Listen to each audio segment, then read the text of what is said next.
दोस्तों, आज हम जानने वाले हैं महर्षि पतंजलि के ग्रंथ पातंजलि योग सूत्र के बारे में।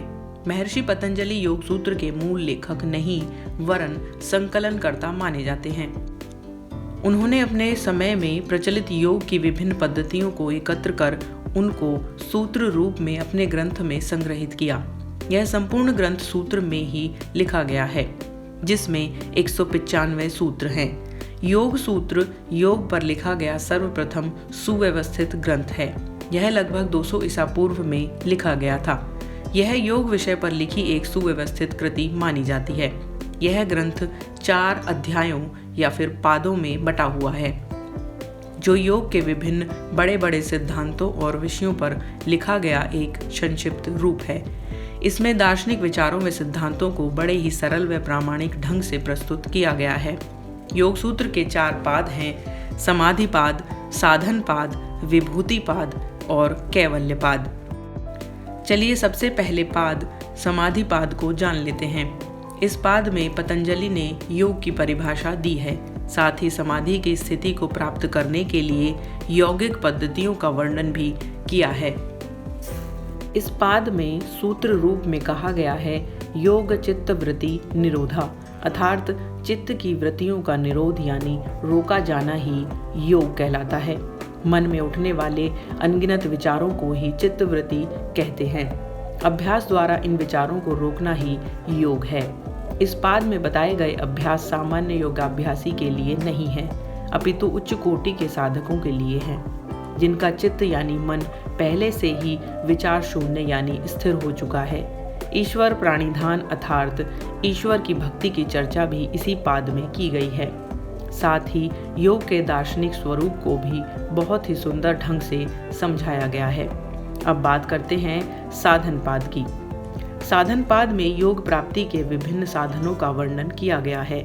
इस पाद में योग के व्यवहारिक पक्ष को बताया गया है। साथ ही अविद्या 5 कलेशों को सभी दुखों का कारण मानते हुए दुख निरोध के विभिन्न उपाय बताए गए हैं। योग के 8 अंगों को भी इसी पाद में बताया गया है, जिसमें यम, नियम, आसन, प्राणायाम, प्रत्याहार, धारणा, ध्यान और समाधि हैं। साथ ही उनसे प्राप्त सिद्धियों का वर्णन भी किया गया है।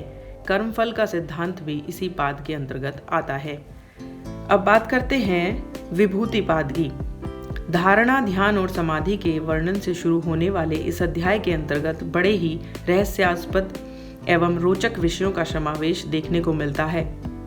धारणा, ध्यान और समाधि को यहाँ सम्मिलित रूप से संयम के रूप में बताया गया है। संयम योग सूत्र का प्रमुख अंग है। सामान्यतः संयम का अर्थ नियंत्रण से होता है, परंतु योग सूत्र में इसे धारणा, ध्यान और समाधि के सम्मिश्रण को बताया गया है। यहाँ विभूति का अर्थ सिद्धियों से है, जो योग की अंतरंग अवस्था में जाकर संयम का परिणाम बताई गई हैं। विभूतिपाद का प्रमुख विषय संयम जनित विभूतियां हैं। इसी कारण इस पाद का नाम विभूतिपाद रखा गया है।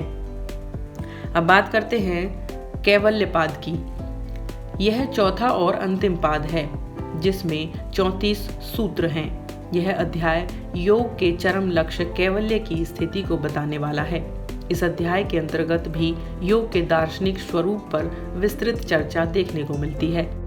इस अध्याय की शुरुआत 5 प्रकार से प्राप्त होने वाली सिद्धियों के वर्णन से होती है, जिसमें बताया गया है कि सिद्धियां जन्म से, औषधि से, मंत्र से, तप से और समाधि के द्वारा मिलती हैं।